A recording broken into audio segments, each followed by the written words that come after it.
tous de ces médicaments, de ces classes. Le quinquilibre, c'est un diurétique. Les diurétiques font partie des classes de médicaments qui augmentent la diurèse, c'est-à-dire qu'au niveau des tubes rénaux, en fait, ils augmentent la filtration tout simplement. En augmentant la filtration d'eau, il y a l'osmose, c'est-à-dire que l'eau va les milieux le moins concentré vers le milieu le plus concentré.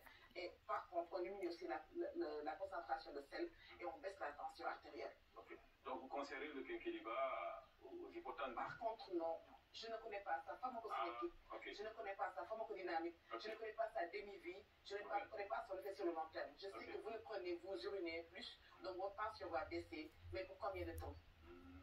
C'est vrai, c'est vrai. Bon ensemble. Et en même temps, c'est que la taux du fer, il va s'assurer une anémie, et l'hypertension, combien de temps allez-vous prendre pour une tension de grade 1, de grade 2, de grade 3, je ne sais pas. Il y en a qui reviennent avec des hypotensions parce qu'ils prenaient du quinquilibre. Ils en prennent tout. Voilà. Moi, j'aime bien les médicaments traditionnels comme tout le monde, mais malheureusement, c'est insuffisant les données qu'on nous donne. On aimerait bien qu'on repousse beaucoup plus loin. Exactement. Voilà. Docteur, quel conseil donneriez-vous aujourd'hui à nous qui sommes avec vous, à nos téléspectateurs qui suivent cette émission ce matin en ce qui concerne la prise en charge de la tension, de l'hypertension autant pour moi artérielle? Oui, effectivement, l'hypertension artérielle fait partie des symptômes les plus importants de celles qui causent les cardiopathies.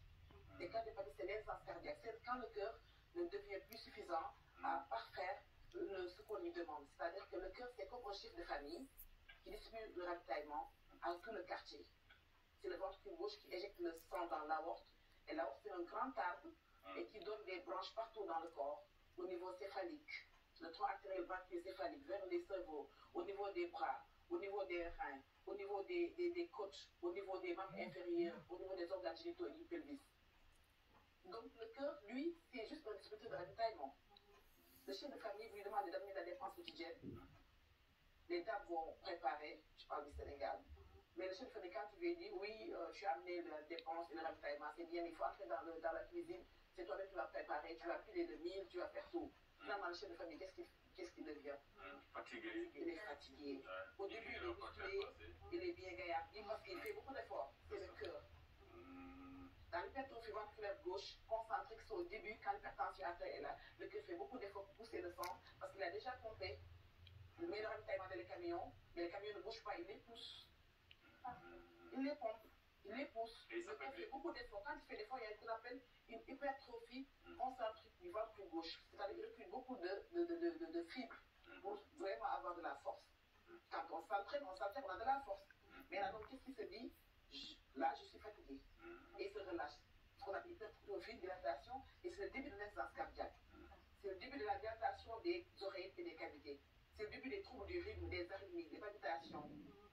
C'est le début des dyspnées, parce qu'il n'a plus de force, la loi de Starling, il n'a plus de force à éjecter le sang vers les organes, et les organes ne reçoivent plus le ravitaillement.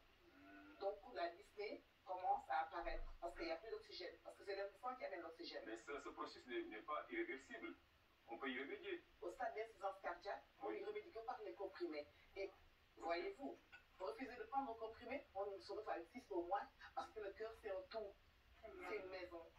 Il y a l'électricité, il y a la plomberie, il y a la charpenterie, il y a les fenêtres. C'est dilaté, tout est là. Allez-y. Docteur, donc finalement, je pense que prendre son comprimé pour la vie, vaut mieux que de le dire, mais prévenir, vaut mieux que guérir. Voilà, et là, à ce stade, on parle de prévention secondaire justement. Parce que la prévention primaire, c'est d'éviter les consommations de sel, de sucre, de gras, la sédentarité, pour arriver à ce stade d'hypertension. Parce qu'il y a des familles qui sont prédisposées. C'est entre guillemets héréditaire, c'est familial. Mais quand on est prédisposé, on fait attention. Ouais, on prend les devants. Mais imaginez, l'OMS demande la consommation de 6 grammes de sel par jour. 6 grammes, Sarah, c'est la cuillerée à café par jour. Wow. Je l'ai pris dans mes 3 tranches de saucisson au petit déjeuner, c'est fini. Donc au déjeuner, avec mon gâteau, même fataya, et au dîner, je fais que de l'excès.